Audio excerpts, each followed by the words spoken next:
Hey everybody, welcome to The Warp. I'm Jack Reedy with Future Pastimes. And in this video, I'm going to be talking about the Cosmic Encounter Alien of the Month for May 2023. And that alien hails from Cosmic Incursion, which is the first expansion for the Fantasy Flight edition of Cosmic Encounter. And that alien is Merchant. Merchant is one of the most powerful aliens in the game.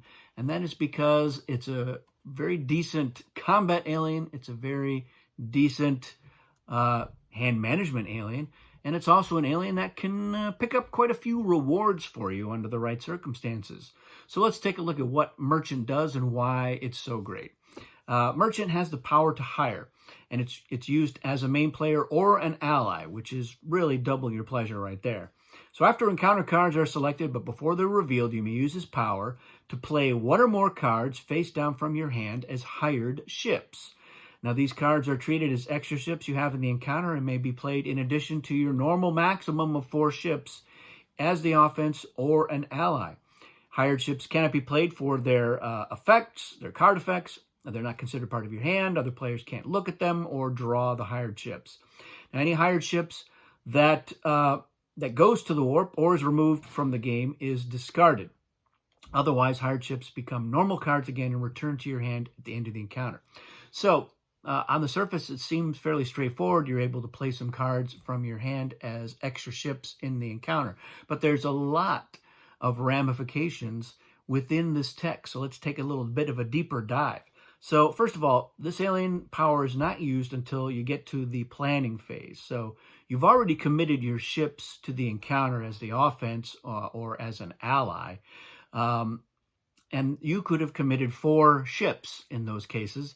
And then you're able to play cards. Now, there's no limitation to the number of cards that you can play. It doesn't say play up to 4 cards or play cards until you've reached your normal limitation of 4 ships in the encounter. There's none of that.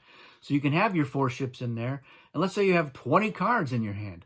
Well, you can play all 20 cards. So now you have a total of 24 on your side for the encounter. And if you win, you're going to get all of those cards back. Now imagine, if you will, that you are a defensive ally. You've put your 4 ships in there and you've played your however many cards, let's say 20 cards again. You somehow have managed to get them. How you managed to get them? Well, this is how you managed to get them. You play a bunch of your cards and your side wins because all those cards are adding to your total. And now all of those cards are collecting rewards for you. So if you had 20 cards plus your 4 ships, you just got 24 rewards, which is absurd, but it is what it is. Now, notice also that it says that any of your hired ships that go to the warp, doesn't say that would go to the warp.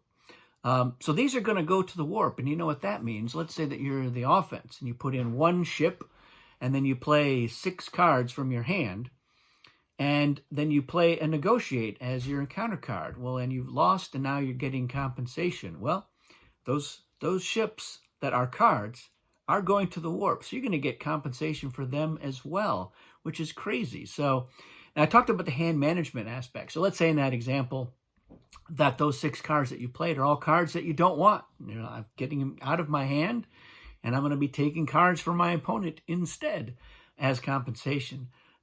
Anytime you play cards, you're able to decide which cards you want to play. You don't have to play all of your cards. So you can play the cards that you're willing to lose if your side does not prevail. But once you've gotten enough cards in your hand, you really make it much easier to ensure that your side does prevail. So Merchant is definitely the rich get richer kind of alien. If you can manage to get a lot of cards in your hand. Sometimes as a strategy, I do go ahead and I do that, negotiate right away. I'll attack with 4 ships, and I'll play 3 or 4 cards from my hand, and then negotiate and take the entire hand of my opponent. And now my hand size has grown by however much, 20%, depending. Math's not my thing, but it's getting larger. The next time I'm able to do that, or like I said, get rewards, wow, that's very powerful. So you can play a lot of cards to add to your total to really make it much easier to win the encounter. And yeah, that's Merchant. It's crazy. It's a really powerful alien. I think a lot of players don't really realize just how powerful Merchant is until they have started seeing it in action. As you start playing it with it and you're like, can I do this? I guess I can. And the answer is yeah, you can do it. You can play all those cards down there. And if you win, you're going to get them back. So they're not really at risk. They're at risk. If you lose them. But if you win, you keep them. So that's what's great. I think that probably Merchant is an alien that probably would be a contender for an alternate timeline version that tampers it down a little bit. But there's not a lot of people crying out for Merchant to be changed. But maybe again, like I said, maybe it's because they just don't understand how insanely powerful this alien can be. It's not always going to work out. Sometimes you're going to have a hand of cards that you're like, I don't want to risk these. I've got some really good artifacts, got a couple flares, I got a nice reinforcement.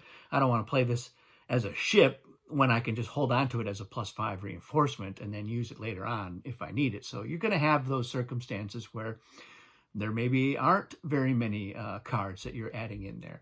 And you're like, oh, I'm only adding 2 or 3, and then that's not enough to make up the difference. So I lost, and now those cards are gone. But like I said, if once you start to do well with the Merchant, it's easier to continue doing well with the Merchant. So let me know, what do you think of Merchant? Is it too powerful? Is it too insanely good? Or do you prefer it that way, where you're like, no, leave it alone. It's good. It's great. I love this alien. It's one of those aliens that if I'm dealt it, I know I'm going to choose it because it is it's a good alien, and you get to use that power a lot. Even on defense, as long as you have at least one ship in the encounter, you can use it as a main player or an ally, and you can manage your hand effectively as a nice plan B. If like, well, if I'm losing, at least I'm getting rid of these cards. You can also use it if you're afraid somebody is going to try to take cards from you. Be like, well, if I can't have it, nobody can. I'm going to play those cards down, and then, maybe you will not be taking them from me. Maybe you will. Of course, if Merchant still wins, then they're going to lose those cards because they will pop back into the hand. But let me know your thoughts on Merchant.